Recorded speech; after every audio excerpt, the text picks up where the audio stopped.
There was a time long ago, the Great Spirit, he had 2 sons.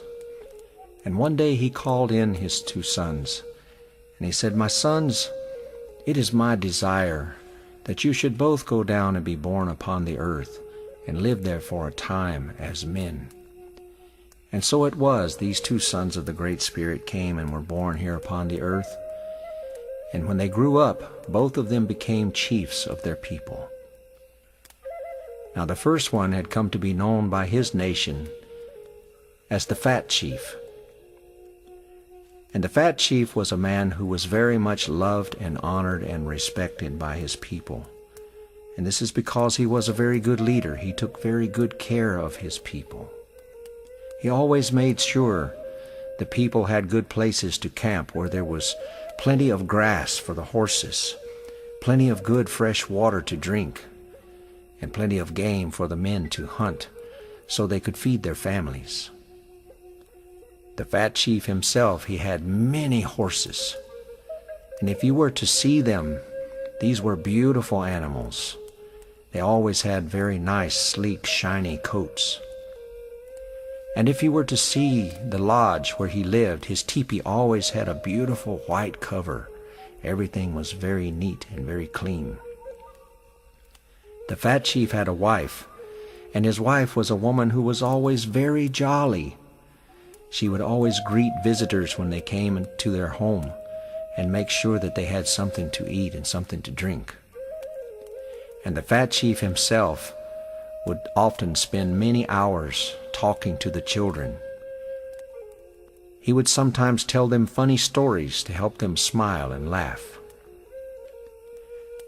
One day, the Fat Chief was getting ready to have some supper, and it was a beautiful day outdoors. And so he had decided that he was going to have his supper outside in front of his lodge. His wife had prepared a wonderful meal and brought him a plate of food.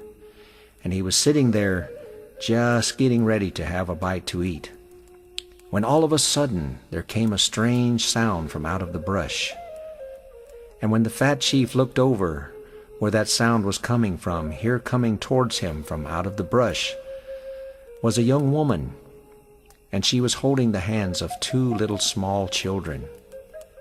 And all 3 of them were crying because they were hungry.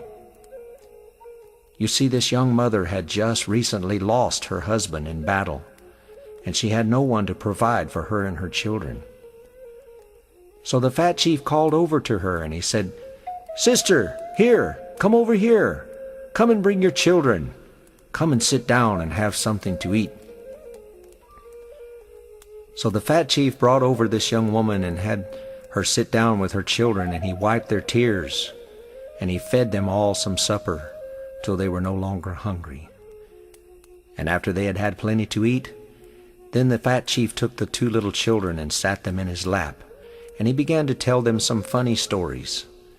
And soon they were all smiling and laughing, and in a short while they went on their way. Now a short time later, the Fat Chief was getting ready to have another bite of his supper, when all of a sudden there came another sound from out of the brush. When he looked to where that sound was coming from, here coming towards him was an elderly grandma lady, and the grandma was crying because she too was hungry. You see, she had lost her husband many years before, and she was all alone. So the Fat Chief called to her and he said, "Grandma, Grandma, come over, come and sit down, come and have something to eat." So he did the same for the grandma lady, and he fed her some supper till she was no longer hungry, and soon she went on her way. Now the day finally arrived that it was time for the Fat Chief to go back home and be with the Great Spirit. And as he was there lying inside of his teepee, lying there on his deathbed, waiting to go home, all of a sudden here came all of the people. The whole nation was coming to his lodge to mourn for him. And as the people were coming, they were all crying and lifting their voices to the Great Spirit. And they were saying, "Oh, Great Spirit, please do not take our Fat Chief away from us. If you take our Fat Chief from us, Who's going to look after us? Who's going to make sure that we have plenty to eat? Who will talk to our children?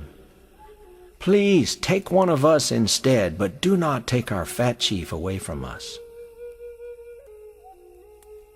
Now, if you'll recall at the beginning of my story, I mentioned there were two sons of the Great Spirit, and that both of them had grown up to become chiefs of their people. The second one had come to be known by his tribe as the Skinny Chief. Now, the Skinny Chief was a man who lived his life much differently than his brother. You see, the Skinny Chief, he only had one horse. And this poor horse was a very sad-looking animal. He was real skinny, and you could see his ribs sometimes poking out through his skin like that. The Skinny Chief, if you were to see his lodge, it always kind of looked sort of dingy and dirty looking. Everything was real messy and cluttered inside. And the Skinny Chief had a wife, but his wife was a woman who was always very shy and very quiet. She never smiled, and she hardly ever spoke to anyone. One day the Skinny Chief was preparing to have his evening meal, and his wife had prepared some food and brought him a plate, and he was sitting out in front of his lodge, just getting ready to have a bite to eat, when all of a sudden there came a strange sound from out of the brush straight out in front of him. And when the Skinny Chief looked to where that sound was coming from, here coming towards him from out of the brush was a real scrawny-looking dog. Now, this poor dog was a very pitiful-looking creature. He had sores all over his body. He was real skinny because he was starving, and you could see his ribs poking out through his skin. The poor dog had his tail all tucked between his legs, and very timidly he came creeping up to where the Skinny Chief was eating, to see if perhaps he could beg for something to eat. But as the dog came closer, all of a sudden the Skinny Chief reached down and he picked up a stick that was lying there on the ground. And he beat the dog with the stick, and he chased him away. He said, "Go on, get away from here. Don't bother me." Now the day finally arrived that it was time for the Skinny Chief, too, to go home and be with the Great Spirit. And there he was, lying inside of his lodge on his deathbed, waiting to go home. And no one came to mourn for him. There was no one there except for his wife. She was the only one. And as the Skinny Chief lay there on one side of the lodge, his wife, she sat all the way over on the other side of the teepee, just sitting there quietly back in the shadows, waiting for her husband to die.